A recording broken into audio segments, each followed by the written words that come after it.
Thank you, Mr. Chairman. I think what's really going on here is just a complete state of denial in terms of reality of the damage done by Obamacare. I'm happy to work with anybody on the other side to repair the damage done by Obamacare and transition to a system that actually works, that lowers health care costs, that lowers premiums. But here's the sad reality of Obamacare.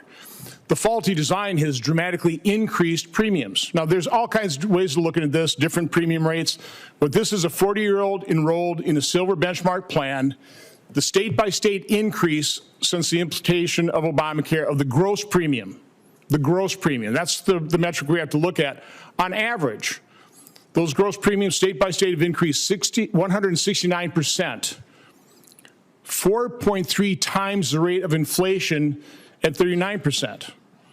So again, it's Obamacare that's driven up the cost of premiums that has made it unaffordable. But again, I've solved a lot of problems in my manufacturing background. The first step in solving a problem is admitting you have the problem, and then properly diagnosing it, then start looking for root cause. So let's talk about the reality of the situation. You can put that down. Mr. Levitas, is it true? Did Obamacare really lower the premium, the cost of premiums for a family by $2,500 a year? Did that happen? Just again, short. Sure. The Affordable Care Act has lowered the cost of health care. No, it hasn't. So again, I asked the question, did it lower premiums by $2,500 a year for family? The answer is no, it didn't. In your testimony, you said that an individual making $23,000 would have a premium about $1,000 a year.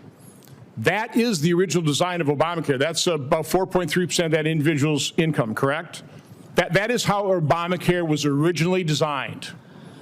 Originally, Obamacare didn't provide any subsidies for people like Mr. Armitage, and I think again, that's people making 400% of the poverty line.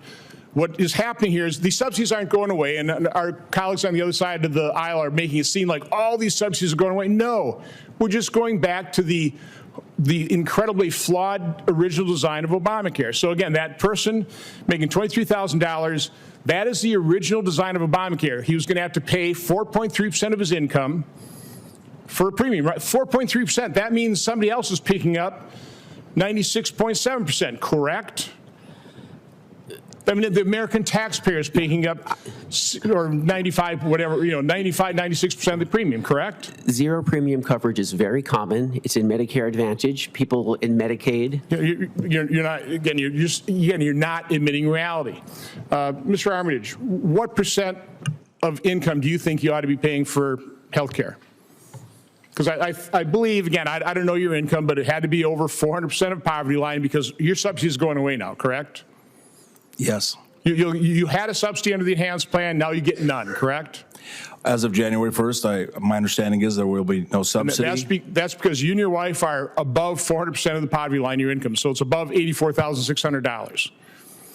So what you told me is, or you told this committee, you paid $443 per month, about $5,300 per year is what your premium was. That was about 6.3% of your income. Again, that's the way Obamacare was originally designed. I mean, people had to have skin in the game. I personally don't think it's unreasonable to ask people to pay 6% or up to, by the way, Obamacare went up to 9.5%.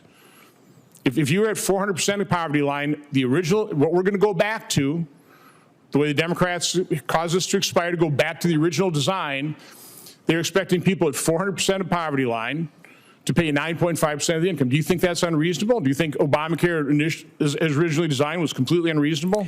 Well, I'd have to go back and do all the math that you're talking about in my particular situation. But right now, it's going to 500% of what I'm paying now. Correct. Again, I've got a great deal of sympathy for people who are kind of lulled into accepting this. But again, the root problem is Obamacare has caused premiums to skyrocket because they made about 7% of the population bear the full brunt of covering people with pre-existing conditions. Because they did away with high-risk pools, rather than modify those to take care of that, they did away with them, and now we're stuck with this. Ms. Holtz-Eakin, isn't the root cause the third-party payer system, and we've taken consumerism out of healthcare. We've taken all the benefits of a free market system where you have consumers actually shopping, paying attention to what things cost, so you have automatic price transparency. We've got to bring consumerism and competition in here, not an over-bloated federal healthcare system that has obviously caused the problem. That would be a huge improvement, yes.